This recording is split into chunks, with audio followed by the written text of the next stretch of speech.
Olá pessoal, boa noite. Eu estou aqui agora, a gente está fazendo alguns testes ainda aqui. Daqui a pouco a gente está começando. E quem estiver ouvindo aí, pessoal que estiver na escuta, dá um alô sobre como está o som, ok? Esperar só um minutinho aqui que a gente vai iniciar.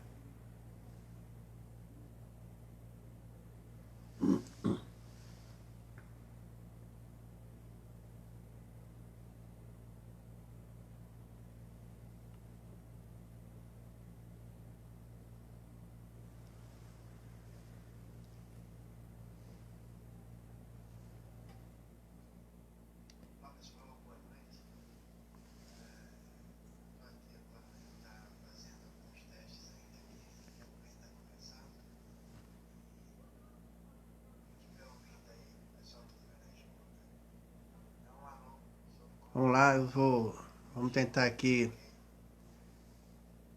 convidar aqui, tá?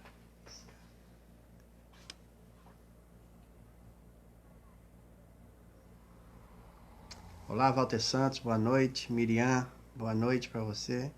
Prazer tê-los aqui conosco. Bom, pessoal, como prometido, a gente ficou em débito aí com vocês, né? A gente entrou na brincadeira e a gente aqui colocou a proposta de que se nós tivéssemos 1000 likes, né, 1000 comentários, nós faríamos uma live sobre, iríamos trocar uma ideia sobre a nova ordem mundial, e a geopolítica. A gente vai falar um pouco sobre a China, sobre a sua correlação com o coronavírus e sobre o que afetou a economia em relação a isso tudo aí, tá bom? Eu queria adiantar primeiro o seguinte: existem várias teorias conspiratórias em relação ao que acontece no mundo. Mas vocês vão ver no bate-papo da gente aqui que basicamente o que acontece no mundo é a dominação do mundo por parte das grandes corporações, por parte das economias, das famílias, principalmente de algumas centenas de pessoas riquíssimas, né? Algumas famílias que detêm o poder, que detêm realmente o poder. E essas famílias, essas grandes corporações, são quem dão as diretrizes do que acontece no mundo. Fora disso é besteira, tá? A gente vai ver, né, que agora a gente vai começar a falar um pouco, né, sobre a velha ordem mundial. Depois a gente vai passar pela nova ordem mundial. Vamos falar um pouco sobre as conspirações, sobre o que existe atualmente, que a gente pode falar sobre por exemplo, a nova ordem em relação aos Illuminati. O que são os Illuminati, de onde vieram, como é que apareceram, se eles realmente existem hoje ainda. E aí, quem quiser fazer uma pergunta, quem quiser participar, é só dar um alô, e até se quiser entrar ao vivo, a gente coloca ao vivo aqui também, para alguém, se alguém quiser participar, ok? Então vamos lá. Primeiramente, a gente tem que entender o mundo, tá? Sob a ótica pós Segunda Guerra Mundial, tá? Eu não vou muito lá para trás porque vai interessar para a gente mais a partir da Segunda Guerra Mundial. Nós vamos começar falando principalmente sobre o que ocorreu com a divisão da Alemanha, do Japão e do bloco perdedor, tá? Bom, após a Segunda Guerra Mundial, o mundo, os aliados dividiram entre si seus espólios, né? Alguns países, e os principais países que foram afetados por isso foram o Japão e a Alemanha. Tudo bem? A Alemanha, ela foi dividida em oriental, que seria a parte leste, e a ocidental, que seria a parte oeste, que seria comandada pelos Estados Unidos. A parte oriental ficou basicamente dominada pela União Soviética. E alguns outros países ali do eixo também fizeram parte ali na divisão da Alemanha. O que é que aconteceu a partir daí? Bom, o mundo a partir daí, tá? A velha ordem mundial, ela era bipolar. O mundo era bipolar. Por quê? Quem estava do lado?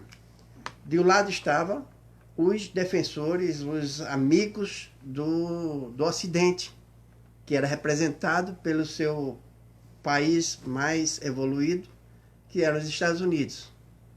Os Estados Unidos, então, representavam todo o bloco ocidental. Do lado oriental, nós tínhamos a União Soviética, que era composta por todas as suas unidades, os países que a compunham, mais a Rússia, e eles representavam o bloco socialista, ou o bloco comunista. Bem, a partir daí, até o final de 80, com a queda do Muro de Berlim, nós tivemos aí o mundo bipolarizado. De um lado, americanos e seus aliados, do outro lado, a União Soviética e seus aliados. Muito bem. O que é que aconteceu depois da queda do Muro de Berlim? Depois da queda do Muro de Berlim, em 1989, aconteceu a perestroika na União Soviética e a União Soviética se esfacelou. Ruiu todo mundo comunista. Então nós temos aí a União Soviética em crise e esfacelada porque ela passou a fazer parte começou a entender que o mundo capitalista atendia mais às suas necessidades do que o socialismo que lhes era imposto até então. Então, começou a surgir, a partir daí, a nova ordem mundial. E quem que fazia parte na nova ordem mundial? Bom, queria fazer um parêntese aqui e chamar um pouco para lembrar a vocês sobre a Pax Romana. A Pax Romana era a dominação dos romanos sobre o mundo conhecido na época. Os romanos dominavam quase todo o mundo, o velho continente, como era conhecido, e ali se chamava Pax Romana, era a dominação pelos romanos. Atualmente, até hoje, até agora há pouco, nós temos a Pax Americana, que é o domínio dos Estados Unidos sobre os demais países. Mas o domínio em que sentido? O domínio econômico, o domínio político e o domínio bélico. Ainda é um dos exércitos mais poderosos do mundo, se não for o mais poderoso do mundo, porque hoje nós temos a China aí, com um exército poderosíssimo também, e a própria União Soviética, com o exército deles está crescendo muito agora também. Então, vamos lá. Com o estabelecimento da nova ordem geopolítica existente, nós estamos agora, de um lado, Estados Unidos, do outro lado, China, União Soviética e os países que os compõem. Só que a polarização hoje, né, tanto a Guerra Fria como ela existia antigamente, a polarização hoje ela é mais econômica, tá, e bélica. O que acontece hoje com a China? Então vamos lá. A China é um país, está virando uma superpotência e ela vem como rolo compressor para cima da União Europeia e para cima dos Estados Unidos e dos outros países que compõem esse bloco aqui. Estou fazendo só um resumozinho para a gente ir para a parte principal daqui a pouco. Mas o que acontece com a China? O custo social que hoje existe na China ele é muito alto. É difícil concorrer economicamente com um país como a China. E é um país estranho para se dizer socialista, porque a China é um país socialista, é um país comunista, só que com economia aberta. Né? Ficou meio esquisita a China hoje, para a gente chamar de país comunista ou país socialista. Então,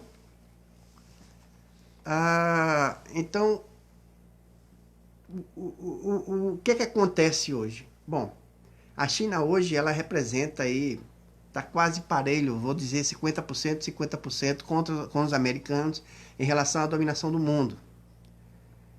Agora, voltando um pouquinho ainda durante a Guerra Fria, o que é que aconteceu durante a Guerra Fria que causou tanto terror no mundo, para que vocês entendam mais ou menos o que está acontecendo hoje também. Bom, durante a Guerra Fria, a corrida armamentista ela foi gigantesca e começou a se instalar um pavor, um terror no mundo muito grande de que o mundo fosse ter uma terceira guerra e dessa vez os principais atores seriam Estados Unidos e União Soviética, e essa guerra terminaria, findaria com armas nucleares. Muito bem. Graças a Deus, isso não ocorreu. O que aconteceu foi que, em 1989, com a queda do Muro de Berlim, toda a estrutura da antiga União Soviética ela foi esfacelada. E aí a Guerra Fria acabou. Bom, com o final da Guerra Fria,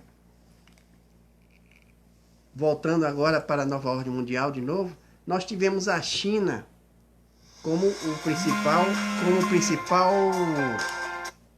a China como principal ator do momento. Então, a geopolítica mundial de hoje, ela nos mostra exatamente isso. A China com seu bloco de países aliados e os americanos ainda com seu bloco de países aliados. E existem os países que estão ali no meio, Alemanha, Inglaterra, Japão. E esses países estão hoje divididos entre os capitalistas, que são quase todos, e ainda uns poucos países comunistas que existem no mundo. E note que o principal país comunista no mundo hoje, ele é um país comunista esquisito, como a gente falou, que é a China, com o seu capital aberto, tem uma economia totalmente aberta aos outros países. E essa economia da China, ela é altamente feroz, é o capitalismo por si só, ok? Agora vamos lá. O mundo, de verdade, é uma opinião minha e é uma opinião baseada em fatos. O mundo ele é basicamente dominado pelas grandes corporações. Essa que é a verdade. O que domina, o que rege todo o mundo é dinheiro. Vou contar uma historinha para vocês. Vamos lá. Em 1953, salvo minha memória não me faça falhar agora, em 1953, o Irã era um país que era, os persas, né, dos antigos persas, eles eram dominados,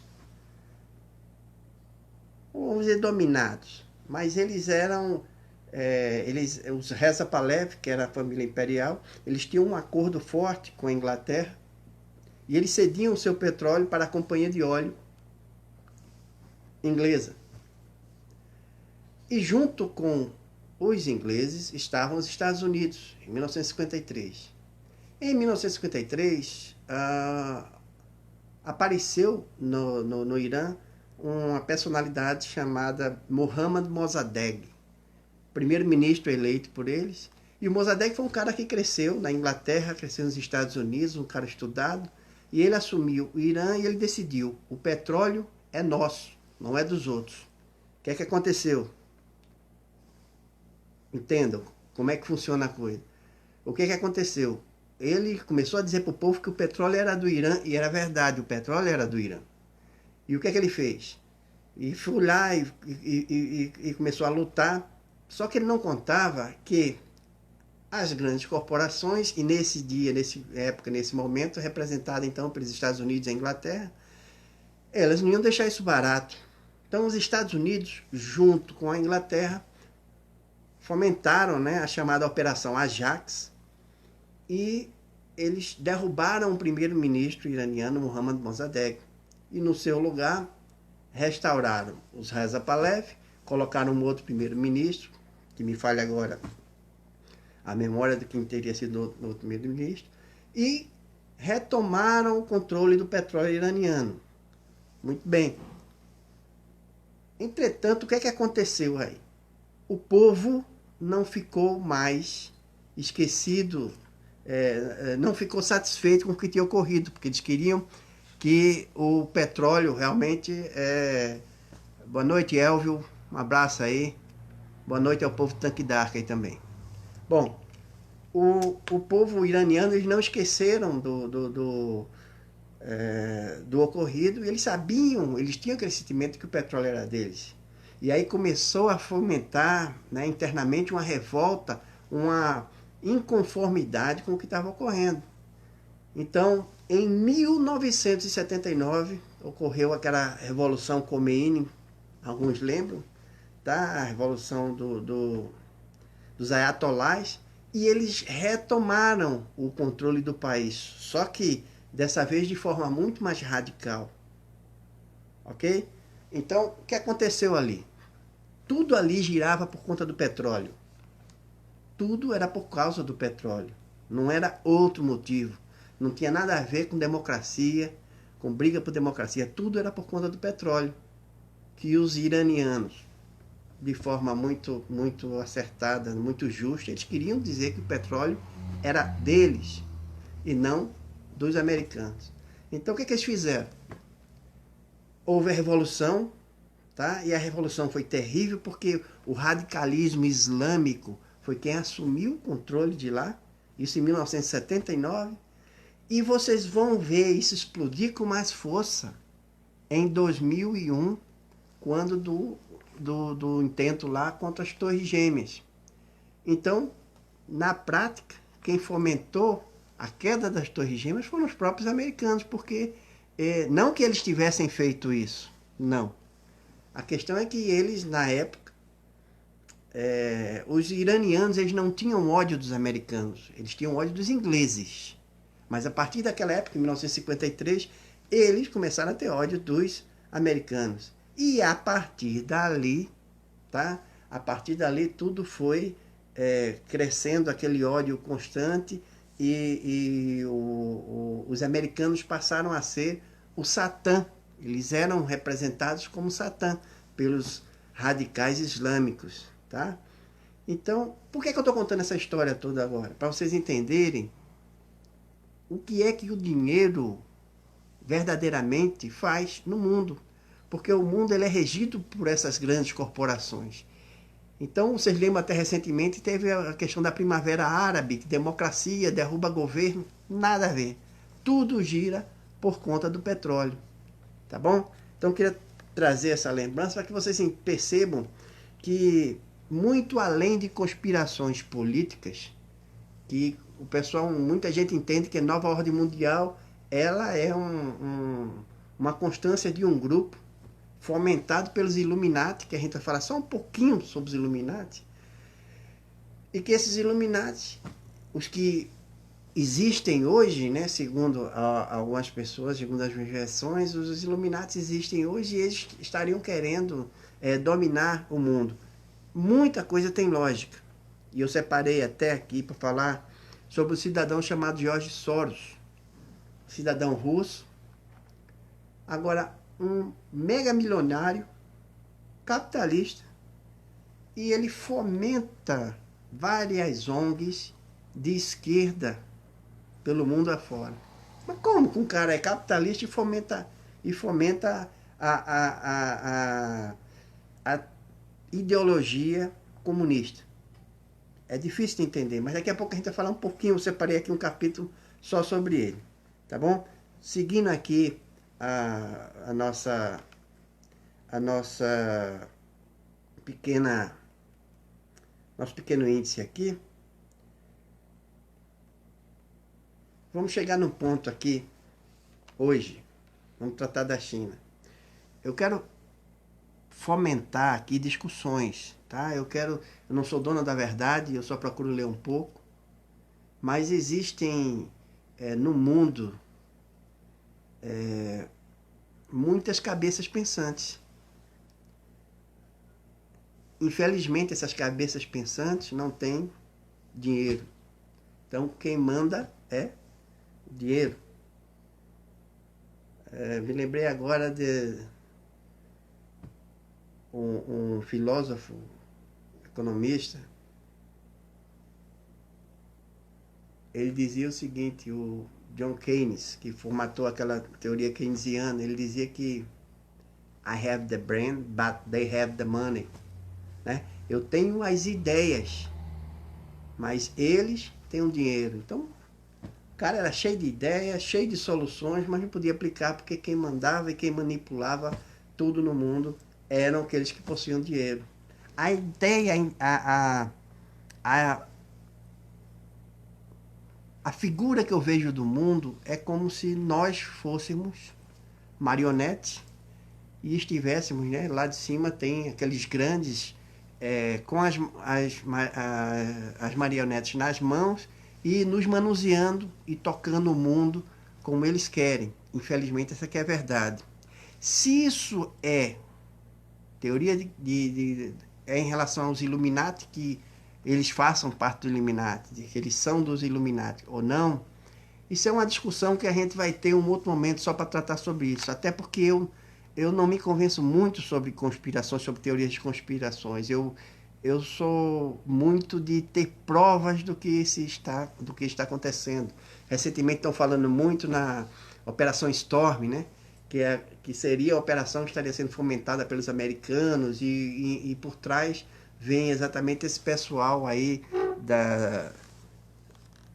dos Illuminati aí, que os grandes ricos estariam fomentando isso aí para ir atrás de determinadas pessoas, derrubar determinados governos para que eles possam finalmente dominar o mundo.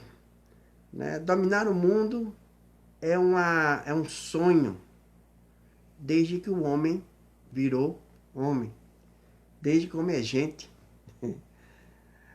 Então, a dominação mundial, ela é um anseio dos megalômanos, né? E existe desde que o homem pisou na Terra, infelizmente. Mas aí, ainda sobre a questão dessa dominação do mundo por parte das grandes corporações, nós temos como destaque algumas famílias.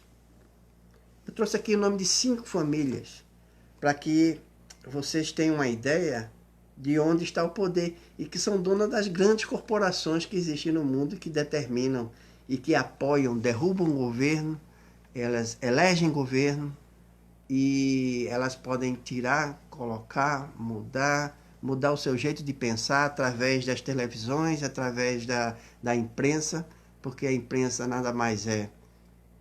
Muito da imprensa, né? Todos, não todos. Infelizmente, um repórter ele não tem como ser totalmente independente, porque ele depende de quem o pague. Tá? Então, não existe esse negócio de imprensa isenta, totalmente isenta. Uma imprensa totalmente isenta, ela não subsiste, ela não consegue existir. Diga-se, um programa que a gente tinha que chamava Segurança em Debate, e que a gente falava de segurança sem amarrações políticas. Nós pagávamos no canal de TV, pequeno canal de TV em Maceió, e nós pagávamos para que esse canal a gente pudesse discutir segurança pública sem amarrações políticas. Mas aí a gente começou a bater demais no governo, o governo foi lá no dono da TV e pagou. O dono da TV começou a injetar dinheiro lá e eles disseram, ó, não é bom esse programa que vocês estão fazendo aí, porque vai tirar o pão da gente. Então, felizmente a gente teve que sair, chamar a Segurança em Debate. Eu, Fábio Esperon, Leonardo. Então, são alguns amigos aí que a gente deixou saudades, mas é um exemplo aí do que a gente está passando agora para vocês. Bom, a Dulce está aí assistindo também, ela falou que ainda bem que eu reparei. Quando eu falei sobre a imprensa, eu tinha certeza que ela ia dizer isso, mas é isso. Os jornalistas, existem muita, como em todo local, existe muita gente de bem, existe muita gente de bem, tá? Mas as grandes empresas jornalísticas hoje, elas obrigatoriamente elas vão falar e vão dizer o que os seus donos querem que elas digam, tá? A isenção da imprensa hoje tem que ser aqui, nesse canalzinho que a gente tem aqui, tem que ser pela internet, tem que ser na mídia livre, porque a mídia paga, infelizmente, não vai haver isenção ali. Isso é fato, tá? Mas vamos lá. Então, as grandes famílias que dominam hoje o mundo, as grandes famílias que dominam hoje o mundo, a gente pode citar no renascimento político, né, algumas corporações nasceram, foram criadas e outras famílias já tradicionais. Dentre elas, os Rothschilds. Os Rothschilds são, inclusive, uma das famílias que é citada como sendo um dos atuais componentes dos novos Illuminati. Tá? Aqueles que têm interesse na dominação do mundo. Não sei. Então eu não afirmo o que eu não sei. Só estou falando o que existe rodando por aí. E os Rothschilds foram um dos grandes fomentadores, teriam sido. Mas com certeza, os Rothschilds, através de suas empresas, são um dos grandes influenciadores dos líderes da política mundial, hoje. Os Rockefeller, você já deve ter ouvido falar nos Rockefeller. Tá? Os Rockefeller foi um dos que... uma das famílias mais influentes do mundo. Os Morgan, então nós temos os Rothschild, Rockefeller, os Morgan, os Dupont e os Bush. Lembram? George Bush, da família Bush, seu filho George Bush também. Então os Bush são uma das famílias mais ricas existentes hoje no mundo. Agora, eu queria chamar a atenção de vocês aqui, eu separei um capítulozinho à parte aqui, para um cidadão chamado George Soros. Vamos lá. Eu queria aqui ler um textozinho para vocês, um texto bastante interessante, né? Uma leitura bem interessante, de Alan Gunn. Alan Gunn é um jornalista, e ele fez uma matéria interessante. Essa matéria é de 2016, ele já falava o seguinte: por que é que George Soros financia movimentos de esquerda? Entenda. O casamento aparente, contraditório entre um bilionário capitalista com grupos de esquerda desperta a seguinte pergunta: como um bilionário capitalista especulador no mercado financeiro decidiu financiar grupos de esquerda? Vamos lá. Em 2016, nós tivemos um fato marcante que nos ajudaria a entender a realidade do mundo atual. Para variar, passou batido pela grande mídia, né? O vazamento de informações da fundação do bilionário George Soros, a Open Society Foundation, a qual, né, ela doa milhares de dólares para organizações de pauta esquerdista ou progressista. Pô, mas como é que a gente entende que um cara comunista, ele vai, um cara capitalista, ele vai fomentar ações de esquerda? Bem, esse casamento aparentemente contraditório, né? Ele tem algumas explicações. Então, para quem acompanha os textos de Olavo de Carvalho e Flávio Morgenstern, note bem, eu não sou fã do Olavo. Eu gosto de algumas coisas que ele escreve. Eu acho que às vezes ele se perde muito, né? Ele exagera um bocado. Mas muita coisa que ele escreve tem sentido, tem razão. Então, ele dizia o seguinte: esse casamento entre os metacapitalistas, né, os grandes capitalistas, e as esquerdas, eles não trazem, né, grandes surpresas. Pelo contrário, é perfeitamente compatível com os movimentos progressistas de hoje. De acordo com o intelectual Flávio Morgenstern, para compreender o casamento entre Soros e grupos de esquerda, é fundamental entender quais são os objetivos da esquerda hoje. E o que é globalismo, que é um fenômeno muito debatido no mundo e pouquíssimo debatido aqui no Brasil, por incrível que pareça. De acordo, segundo Morgenstern, o grande objetivo da esquerda é um mundo de paz entre as pessoas. E, aliás, isso é o sonho de todo mundo, tá? Só que para se alcançar essa paz proposta, que a esquerda tanto fala, dentro da lógica esquerdista, né, seria necessário um Estado forte, um Estado dominador, um Estado que resolvesse e que resolva tudo. Ele tem que ser um Estado além das fronteiras de um país. Ele tem que ser capaz de destruir todas as fontes de desigualdade na sociedade, seja ela racial, sexual ou de renda ou econômica. Mais do que isso, se tivéssemos um Estado com controle absoluto sobre a sociedade, acima das forças locais de um país, não haveria motivos para as nações entrarem em guerra. Essa que é a ideia do Soros. E é exatamente aí que entra o globalismo de George Soros. Teoria da conspiração, sei lá. Existe um filósofo inglês, Roger Scruton, ele diz o seguinte, que não é a teoria da conspiração. Segundo ele, a União Europeia ela foi criada justamente para ser um Estado acima dos governos locais, a fim de evitar mais guerras na Europa. E a criação dessas grandes corporações, Estado, é um dos motores da teoria dos Illuminati, dos novos Illuminati, que muita gente fala como a nova ordem mundial. Eu creio na nova ordem mundial como algo muito além disso. A nova ordem mundial é o estabelecimento político e econômico das nações existentes no mundo. Isso, para mim, é a nova ordem mundial. Mas existem teorias que referem à nova ordem mundial como esse estabelecimento de dominação através do globalismo, né? Então, quando o mundo começou a se dividir entre Europa, América, e aqui a gente teve a tentativa de montagem da USAL, vocês já ouviram falar? Na União das Repúblicas Socialistas Sul-Americanas, né? E muita gente achou graça na época, mas é verdade isso aí. Isso tudo era ideia. E o próprio Fórum de São Paulo, ele veio nessa avalanche aí.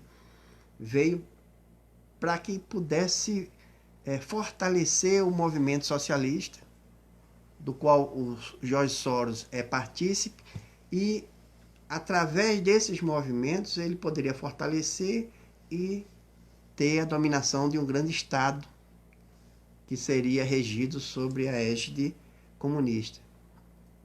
É o grande sonho do Soros.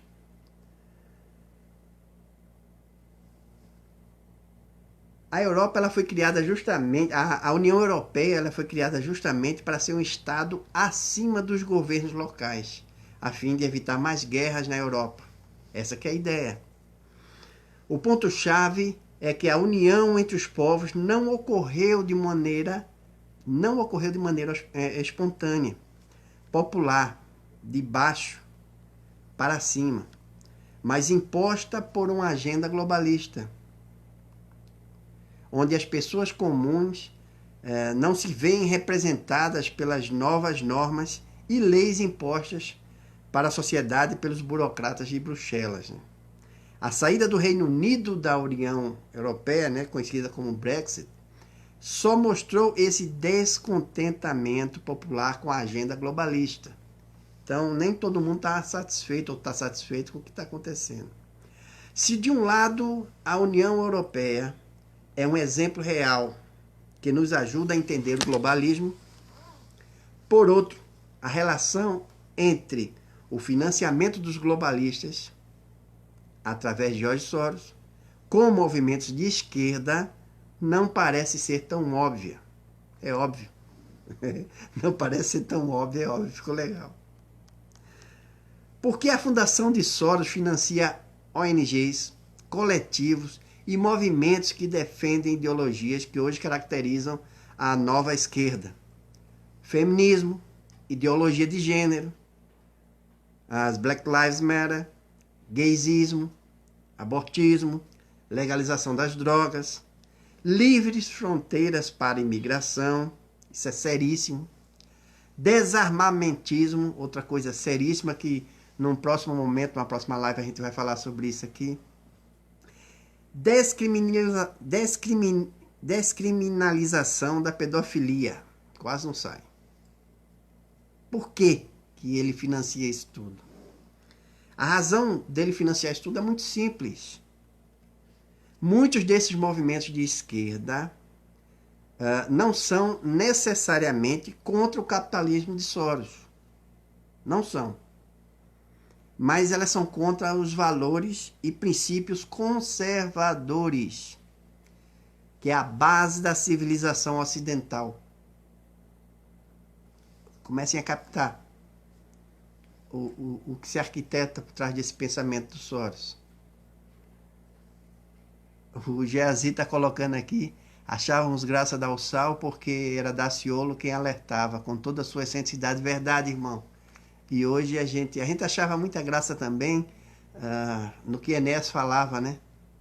E hoje a gente vê, pô, esses caras eles estavam muito além, o Enéas estava muito além do que da gente hoje. Bom, a razão do George Soros, né, e contra estar fomentando isso aí, ela é muito simples. Ela vai muito além desses movimentos de esquerda. Por que eles não são, esses movimentos de esquerda não são contra o capitalismo de Soros, né?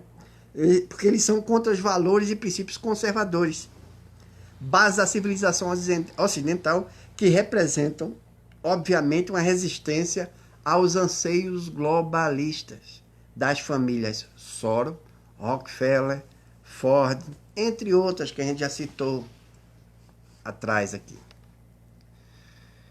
A Leila está falando aqui, obrigado, Leila, pela sua participação. George Soros doou 32 bilhões de dólares de sua fortuna pessoal para a Open Society para financiamento de ONGs ao redor do mundo. Verdade. A gente tem isso aqui, exatamente sobre isso que a gente está falando agora aqui. Qual a hipótese?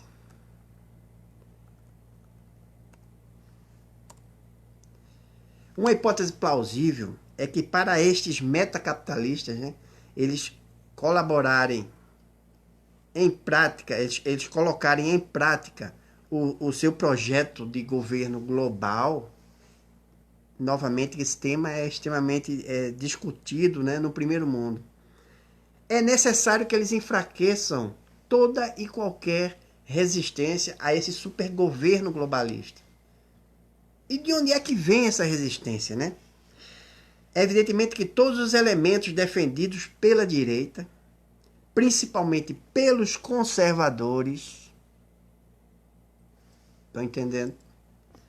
São uma resistência ao poder global, tais como a família, religião judaico-cristã, os poderes locais, o respeito às tradições, aos costumes e à liberdade individual.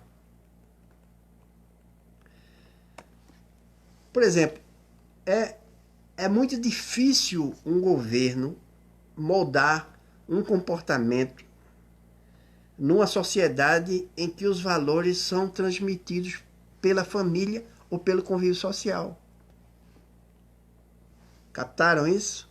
É dificílimo alguém mudar um governo em que suas tradições estejam fortemente arraigadas na família. E não pelo Estado. Quando o Estado traz para si a educação dos nossos filhos, ele vai passar para os nossos filhos tudo que eles querem. E aí será mais fácil, você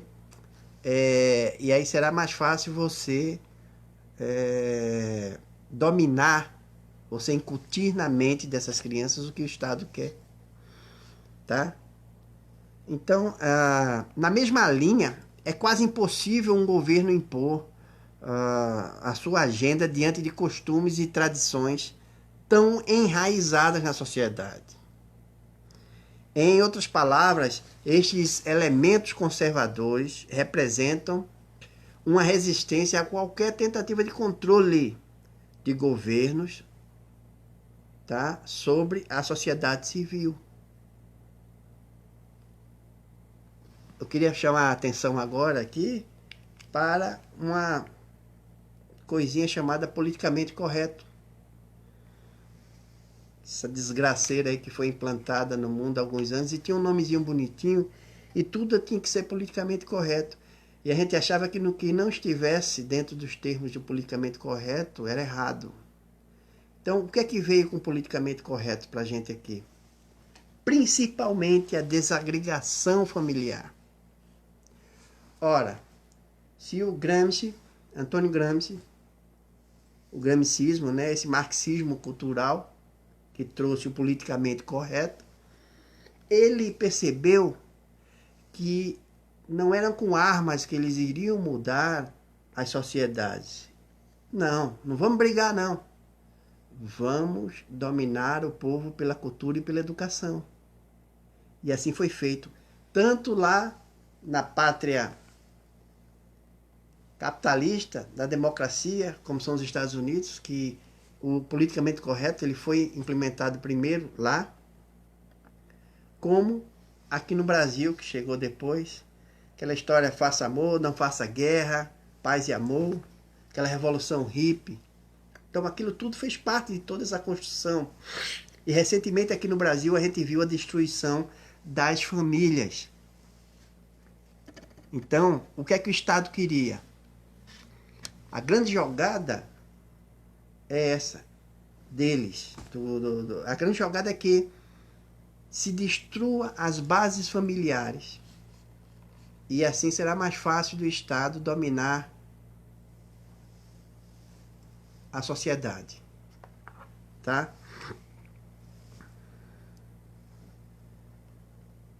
É perfeitamente compreensível que o George Soros, um supercapitalista, ele financia agendas progressistas por todo mundo, tá? Os movimentos de esquerda de hoje, eles lutam, né, contra os princípios conservadores. Então, tudo que for relativo a ser conservador, o cara lá de esquerda, os progressistas, estão lá brigando, dizendo que está errado, não pode. São elementos, esses elementos conservadores, são eles que fazem, que traduzem a resistência ao projeto globalista de George Soros. Mais do que isso, muitos desses movimentos progressistas não lutam pelos mais oprimidos. Isso é fato. Eles se vendem como bem-intencionados, politizando problemas de fatos reais para imporem sua ideologia sobre a sociedade. Por exemplo, é evidente que existe o machismo em diversas partes do mundo. É evidente isso. Existe. O problema é você politizar esse tema para impor uma ideologia, né, e um controle sobre a sociedade, transformando todo homem, né, num potencial agressor, tá? Um machista, que toda mulher seria sua potencial vítima. Então essa violência cotidiana, ela é extremamente explorada pelo mundo feminista. Feminismo é outro assunto que a gente pode trazer aqui futuramente, né? Dependendo dos pedidos de vocês, a gente vai tentar ficar fazendo uma live dessa aí toda semana e discutindo alguns assuntos desses. Em outras palavras, né, por meio de uma guerra de narrativa, você exploram-se ressentimentos para imporem uma agenda antiliberal e anticonservadora sobre a sociedade, financiada com o dinheiro de Soros. Dá para entender então por que George Soros investe tanto nessas ONGs, nessas ONGs. Por fim, será que é coincidência, né, gente? Ah, uma pessoa que é adepta da ideologia de gênero, ela também defende o desarmamento da sociedade civil, o aborto, o poliamor, que ela ridicularize o cristianismo e admire o Obama. Eu já admirei o Obama. Infelizmente, o Obama foi uma pessoa que foi desconstruída quando eu me aprofundei mais sobre ele.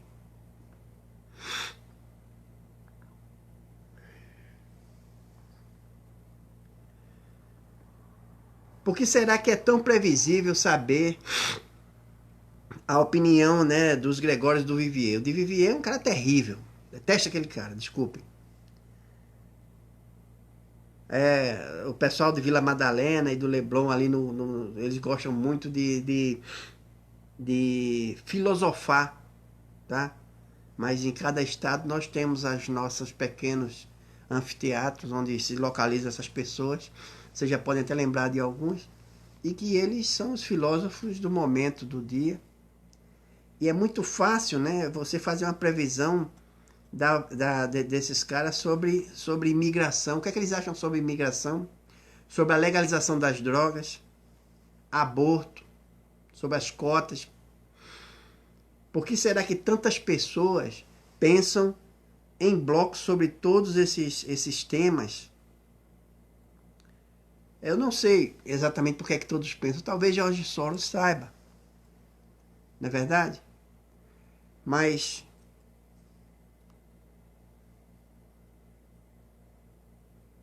o que acontece hoje na nossa sociedade, o que acontece hoje na nossa sociedade,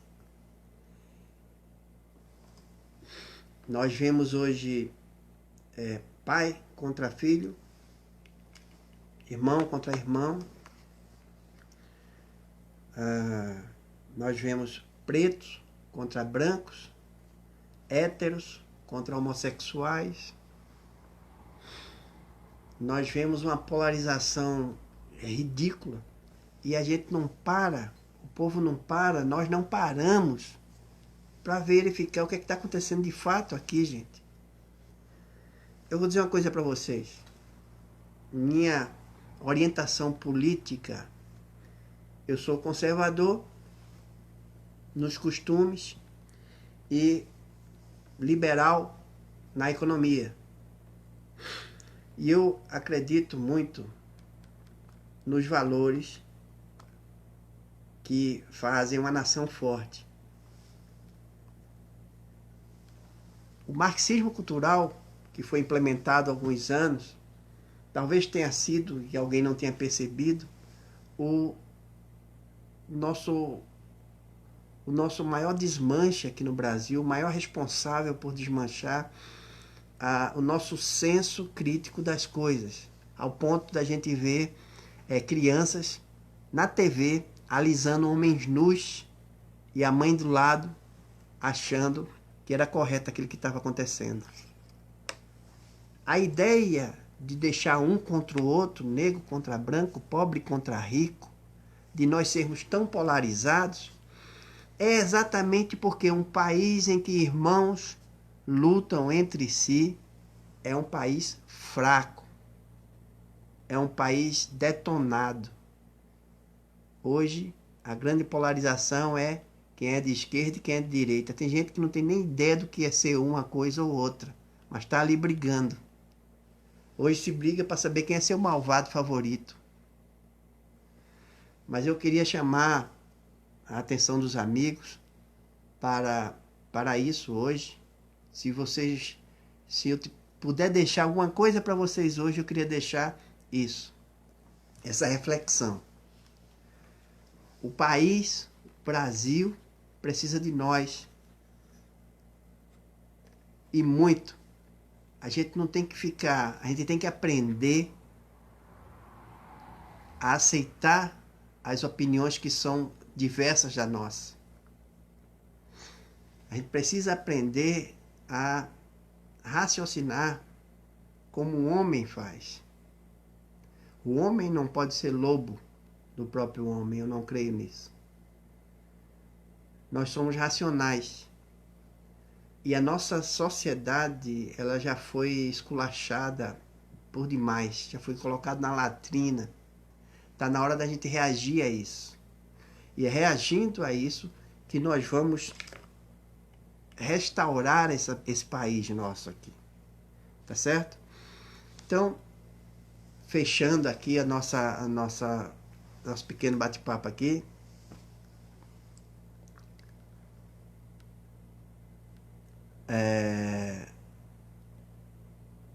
Fechando o nosso pequeno bate-papo aqui, eu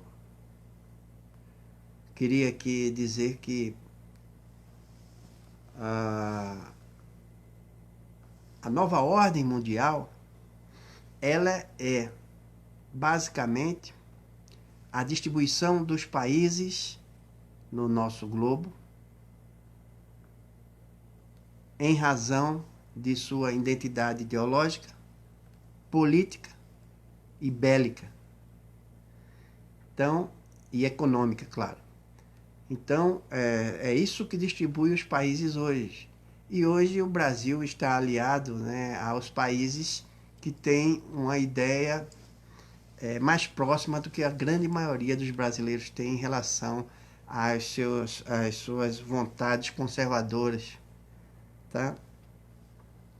Não vamos polemizar em relação à nova era, em relação aos Illuminati, em relação às conspirações existentes, porque nós precisamos de mais provas para falar sobre isso. Não vou dizer que não existe também. A própria Operação Storm, que a gente tinha referido aí. O que eu posso dizer é que o mundo ele é regido por quem tem dinheiro, é regido por essas grandes corporações. Ok? Então, um forte abraço aqui em todos. Val, um abraço também, Val. Um abraço aí para você. O mundo ele é regido, né, pelas grandes corporações e é isso aí que a gente vai levar aqui hoje. Além daquela reflexão no final que eu falei para vocês. Ok? Então tá aí, gente. Queria dar uma boa noite a todos aí. Que Deus os abençoe, se protejam, se guardem. Estamos numa... alguém me perguntou sobre se o coronavírus... Qual seria a influência do coronavírus em relação à economia mundial hoje? Poxa vida, tinha esquecido. É difícil de dizer, mas a gente já pode antecipar o seguinte: coisas estranhas acontecem. Tem gente que diz que o vírus não é chinês. Bom, não vou discutir também porque eu não tenho prova para dizer que é ou que não é. Mas existem alguns fatos que a gente tem que considerar. Vamos lá. A China foi quem primeiro aconteceu lá, em Wuhan. E a China tem quantos? Mais de 1 bilhão de habitantes, é isso? Mais de 1 bilhão de pessoas. E a China, em 2 meses, resolveu o seu problema com o coronavírus e só morreram cerca de 4 mil pessoas. Como um país daquele tamanho, com tantas carências sociais que eles têm, eles conseguiram fazer isso em tão pouco tempo e hoje eles dominam, né? Eles têm vacinas já produzidas, eles têm todo um equipamento hospitalar, medicação, eles têm toda uma infraestrutura pronta para vender para os demais países. Vale ressaltar também que quando houve a queda das bolsas, quando aconteceu a queda das bolsas, a China foi uma das maiores compradoras das empresas no mundo. Inclusive aqui no nosso feudo Piniquim. Então a China, ela se fortaleceu, como foi com o SARS há alguns anos atrás, como foi com outros eventos cataclísmicos que aconteceram. E a China conseguiu sair mais forte do que entrou nessa história. Se tem a ver com Illuminati, se tem a ver com globalismo, com dominação do mundo, eu preciso de mais fatos e provas para poder falar com vocês, ok? Então, boa noite a todos aí, que Deus vos abençoe e os guarde.